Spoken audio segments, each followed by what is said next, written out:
welcome new listeners or welcome back regular fans to Work at Life. Whether you're an employee or an employer, or you just care about the topic, this is a show for everyone who believes that work should be just as fulfilling as life outside of work, and that the way to get there is through building more human workplaces. What's different about our show is that we look at burning issues through the lens of both the individual and the organization. So the show is co-hosted by me, Maddie Grant, as a culture designer and co-founder of a culture consultancy called Propel, and Sonia Lucina, an organizational psychologist heading up the workforce division at Question Pro. So welcome, everybody. So we're actually trying something new over the summer to give ourselves a little bit of time off. So today it's just me and I don't have Sonia, so we'll miss her. But it allows me to, dig into some of the topics that I cared the most about. And hopefully she'll get a chance to do the same on her side with some other guests. But today I'm very excited. We have Lindsay Kaplan here. And I'm going to ask you, Lindsay, to give a quick bio, quick introduction of who you are and the topic that we're going to talk about today. Sure. Thanks, Maddie. Thanks for having me. So happy to be here. Yes, my name is Lindsay Kaplan. I'm the founder of a consultancy called The Gathering Effect, and we help organizations maximize their gatherings so that change sticks inside of companies. And my background is a little different. I used to be a screenwriter, and then I became an organizational psychologist, and I blend those two worlds together to help script experiences that improve morale, retention, and engagement. Well, not just a screenwriter, right? Tell us a little bit more about that. Yeah, that's right. I started my career in Hollywood as a comedy writer on a couple shows that you may have heard of, Malcolm in the Middle, Curb Your Enthusiasm, and saw, firsthand about how to create experiences that entertain folks, and then obviously moved into other kinds of outcomes and effects as well. Yeah. So I really love that history. I think part of being more human in the workplace is, and we talk about this a lot on this show, but is, how do you get people's individual perspectives and backgrounds and stories, into the mix. So anyway, little aside, but I just really love that. I think that's super cool. So as always, we are going to kick our conversation off with a data point. So for this conversation, we first asked, does your company host any of the following types of gatherings? And this is to over 300 workers in the US. So the types of gatherings were training classes, all staff meetings, conferences, leadership and management workshops, webinars, or senior staff retreats. So we were looking at gatherings that basically have a purpose, right? Not just like social time, happy hour, and not just regular meetings that you have all the time, but kind of, out of the ordinary, I guess, gatherings.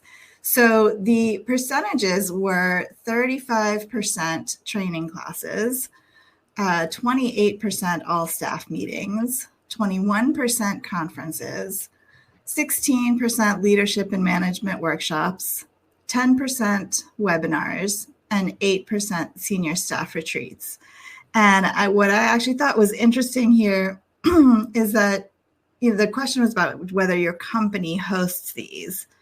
And I was actually really surprised that that webinars was so low on the list, right?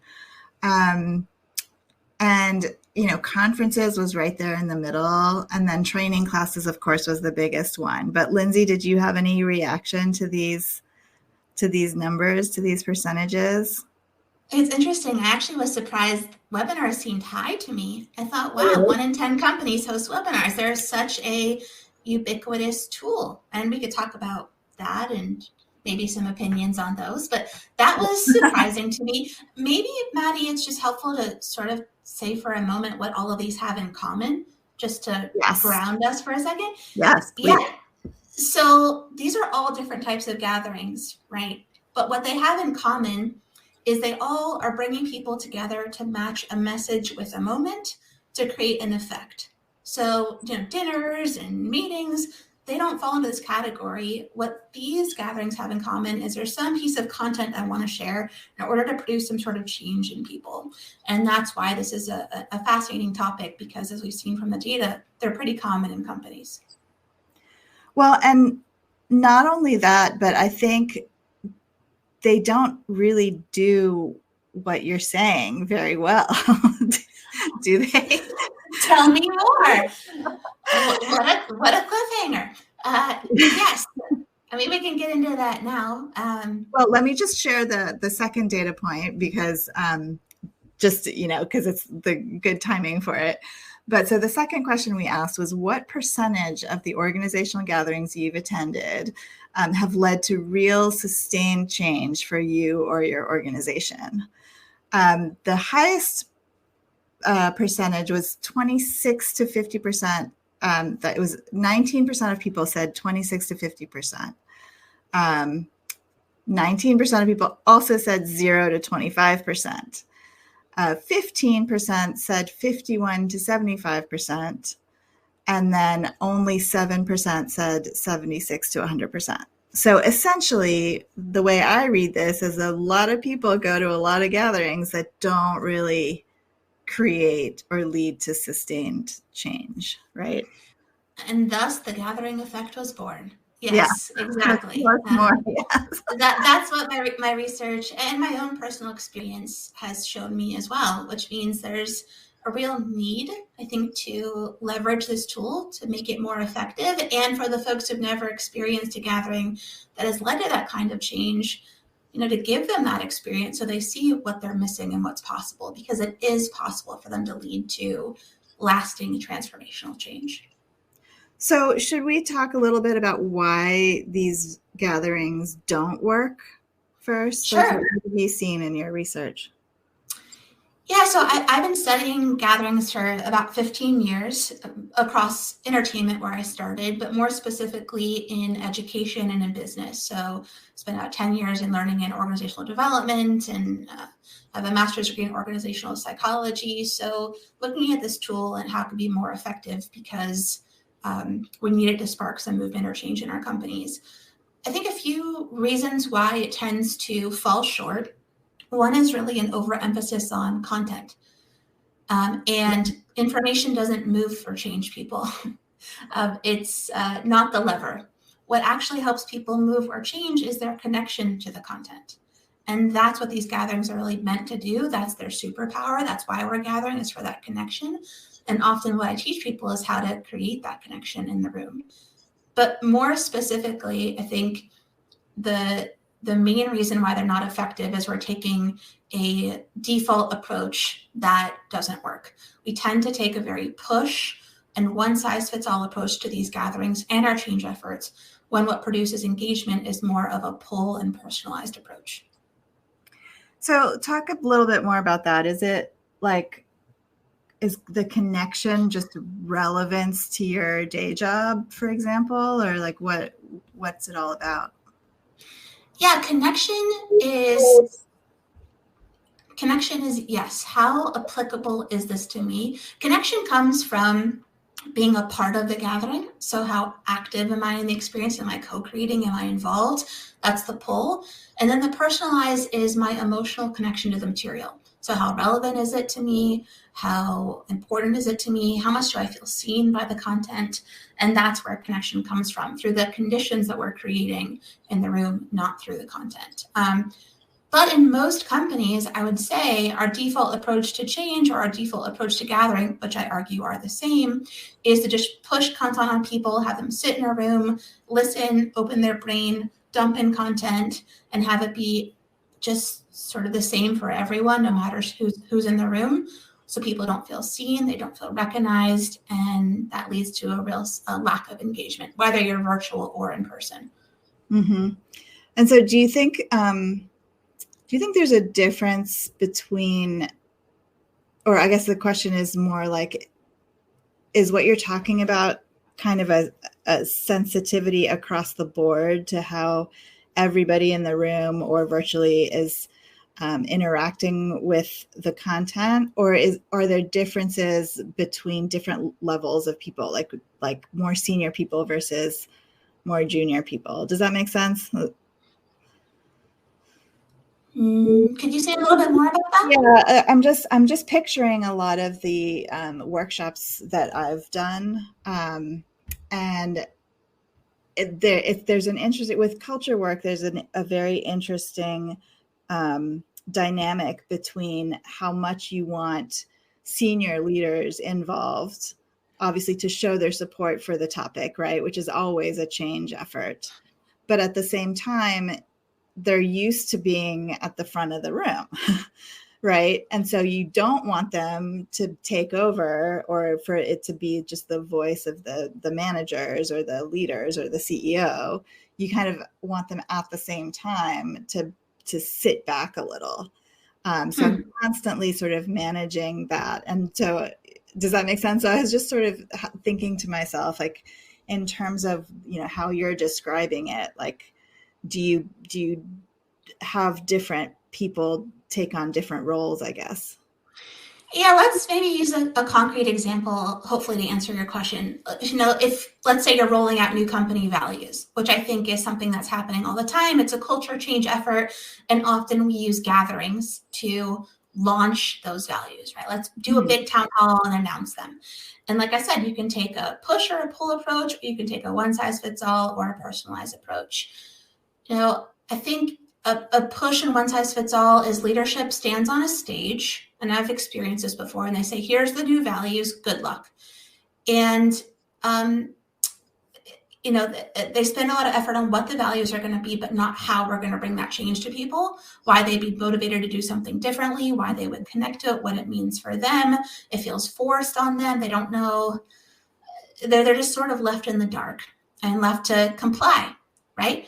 Yeah. But an engaging gathering, a difference of approach, a pull approach is to, could be as simple as surveying a subset of employees to find out, not all employees, but a subset of employees to find out, what have you seen in the organization, to collect some feedback, to find some surrogate employees to lead the change, to build some of the projects, to seek employee feedback, to go talk to other employees, to just the fact that we're asking employees for help, right? And saying we need you not only increases their status and helps them feel wanted and needed, but helps them feel like their contributions are important. And we know involvement leads towards commitment, right? So these are choices we're making, not just in our gatherings, but choices we're making in our change efforts that I think can have a really huge effect on the success. Well, and in my experience, it's also if you survey people, then you need, it gives you that accountability where you need to actually take some action based on their answers, right? Because if people answer the surveys and then nothing changes, they get frustrated. So sort of involving them at that early point is just getting more and more important, I think. Let me maybe take a step back, because I experienced this very thing that you're describing, where a company said, we're going to survey all employees on the values. And then the CEO basically took that feedback and said, never mind, these are the 5 that I want to use. And the employees were like, well, why did you ask me then? Yeah. And I think this is really important to clarify before you begin the change effort. What do you need from the employees, and what can your culture support? So if you are very firmly placed in a compliance culture where all of your change efforts are push and one size fits all, then trying to do an engaging change effort really isn't going to work because your culture can't support it. So, based on your work, obviously this is your expertise, but really understanding what's the effect that we want, what can we design for, is this possible, is an important first consideration. Because not every change effort, not every gathering needs to be engaging. But if that's what we want, then we can make that happen. Well, it's funny when you say not every effort needs to be engaging. It's funny because, and we talked about this a little bit when we got together a while ago, but in our work recently around the hybrid workplace, one of the things that's become really, really critical is basically like an audit of your meetings. And like, are there meetings that should be emails? Are there meetings that could just be a phone call or a document? Like what, like really understanding like why you're bringing people together, and is it important? Because I'm sure you've seen with everybody being remote, I think we're in actually more meetings than we've ever been in, you know? So like, is there a good way to kind of like figure out which format is best for which kinds of content from your Sure. perspective? There's nothing I love more than talking about gathering strategy. So I love this question. So we talked about push and pull, right? And so these come into play in our, not just our change efforts, but our gatherings. If our goal is to just push content on people to help them comply or be informed, we can do that asynchronously. We can do it through an email, a webinar, some other form of communication where we're not all together. But if what we need is engagement, their buy-in, their behavior change, maybe their ownership, that's worth pulling people together for. So the motto I tend to teach people is we want to pull together and push apart. And that helps us to decide what really needs to be a synchronous gathering.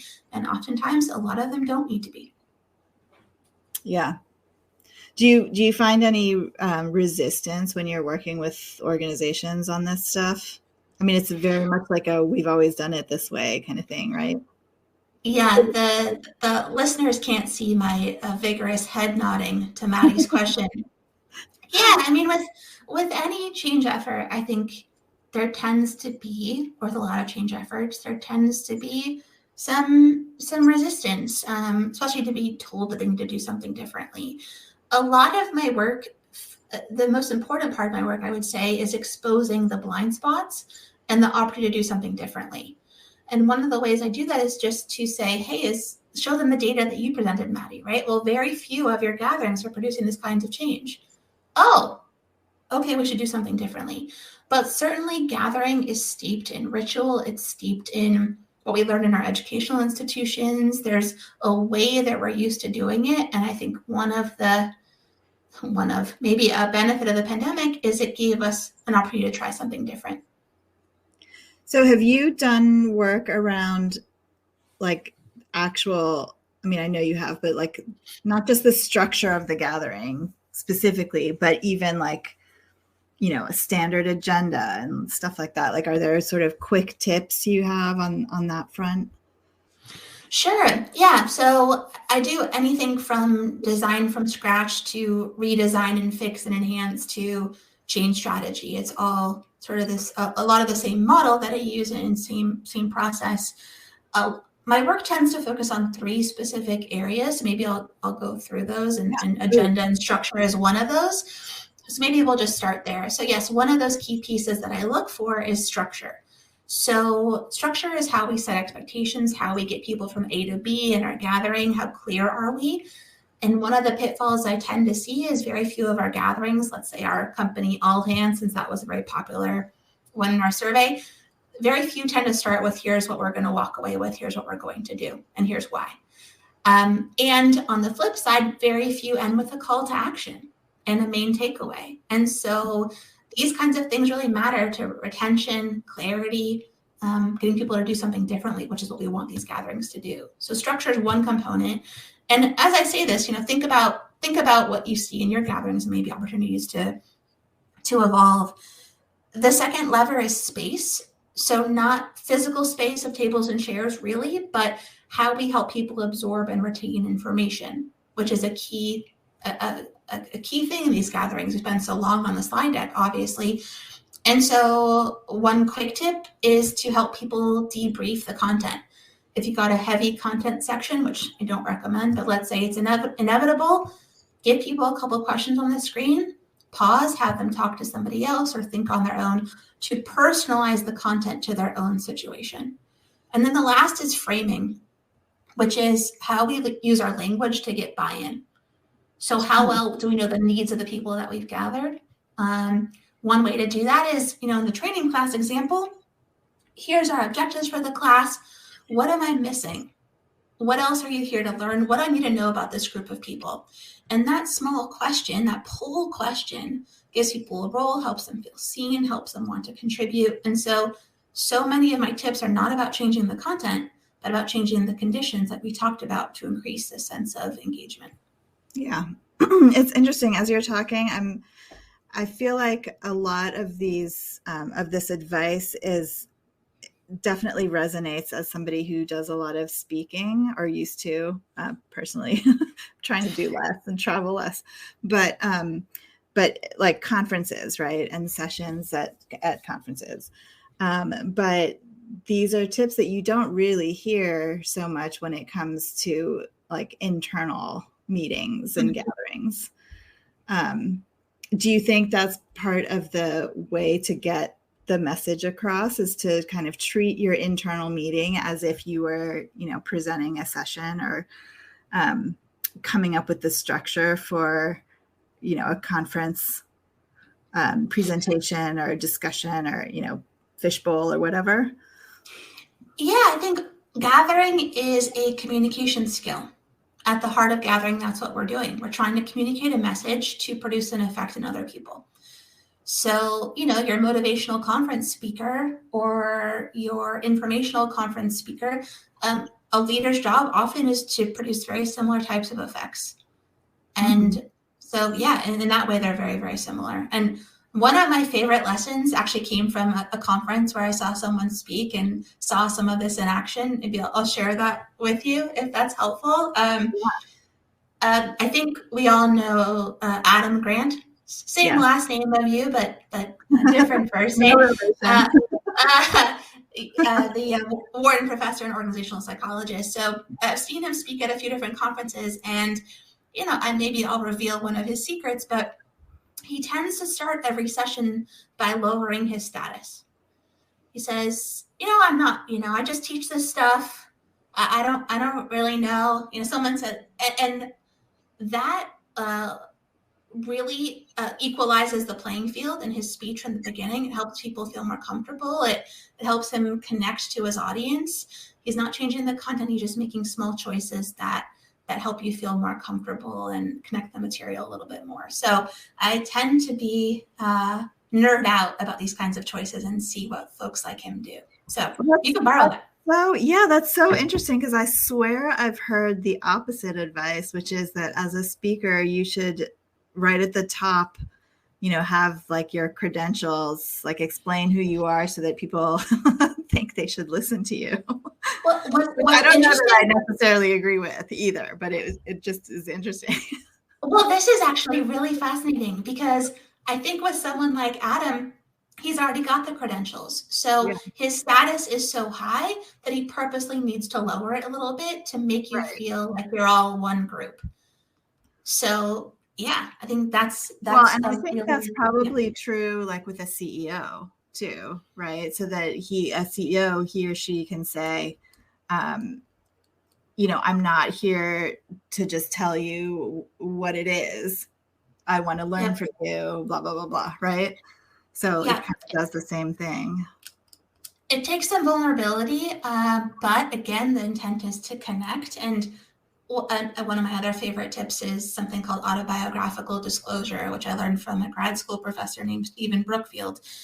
And, if you're asking folks to do something or engage in a change, or you're introducing a concept, then you can go first and say, here's where I first learned of this concept. Here's how it affects me. Here's where I learned this lesson. Here's a story about me. And it's not to make it all me, but it's, again, to lower your status, help people feel like you're just like them, and show that you're human too. So I love these tricks personally. Well, how do you feel about storytelling in general to make a point? You think it's... So I'll just preface by saying I'm one of these, like, let's cut to the chase kind of people. So I read a lot of business books, and a lot of it is storytelling. And I'm like, okay, where do I skip to like the cliff notes? Because I don't have time for the long-winded story. But I know that's just me. And I know that stories are really awesome. Like, Yeah. Well, let me tell you a story about that, Maddie. Just kidding. I won't do that. Well, stories are how culture gets passed on. Yeah. And stories are often how we learn. The fables and stories of our childhood. That's how you Specific remember it, stories. right? You remember the Exactly. story so much more than just the tip or just the thing you're supposed to learn from the story. Absolutely. But I also understand that people are busy and they just want to be told what the TLDR is, and they want to be told what to do. So I think you have to balance that. But so not 12 stories, but maybe one or two. And the reason I say that is a lot of the personalization techniques I talk about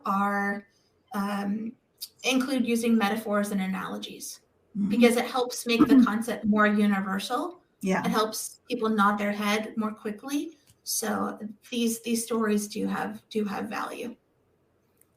Awesome. So one last question as we're heading towards time, of course. But I did want to know what you think about different learning styles and or, introverts versus extroverts. Like, do you talk about that stuff? Is that part of your research? Like how people, learn differently or what their learning styles are? Yeah, absolutely. So the introversion extroversion piece, I think, is really important, especially when you're talking about the design of these sorts of experiences, specifically training classes. For example, if you're asking people to talk to somebody else and debrief a piece of content, I will always say, hey, think on your own for a minute first, and then turn to somebody else. And the extroverts, I'm an extrovert, hate that because they just want to start talking. But the introverts want that time to prepare. They need the longer runway. So that's sort of one small change I make, or I give people the questions ahead of time. In terms of learning styles, I believe a lot of that is kind of fluff, right? Like we can learn, visually or auditorily or kinetically, and those things are all important. But what's more important is connecting the learning to what people care about and their personal context. So that's where I tend to spend my focus. But what do you think? I'm curious. I love that you said that because I feel exactly the same way. Like I definitely do not disagree that a lot of people believe they have a specific learning style, but ultimately I don't think that's really what matters if you're able to really get your message across in a way that makes sense to them and is relevant to them and that they can connect to. So yeah, I love it. Good. So we are just about at time. And so I wanted to give you the opportunity to maybe share like one tip or one like takeaway for people, like final thought. Yeah, thanks for asking. My most important tip is to start with the end. So I'm a screenwriter by trade, long time ago. What happens at the end of the movie? Right? That's what we want to start with when it comes to our gathering and our change effort. What do we need from the people we're trying to affect? What is the effect we want? How do we know that we've succeeded? Start there instead of the content, because that clarity is really important to the success of your effort. I love it. Well, thank you so much, Lindsay. This was really, really awesome. I really appreciate you coming on Work at Life. And hopefully we'll be able to take all these tips. And I definitely learned some stuff that I'll take back to my work. So I really appreciate it. And thank you. And bye, everybody. We'll see you next time. Thank you.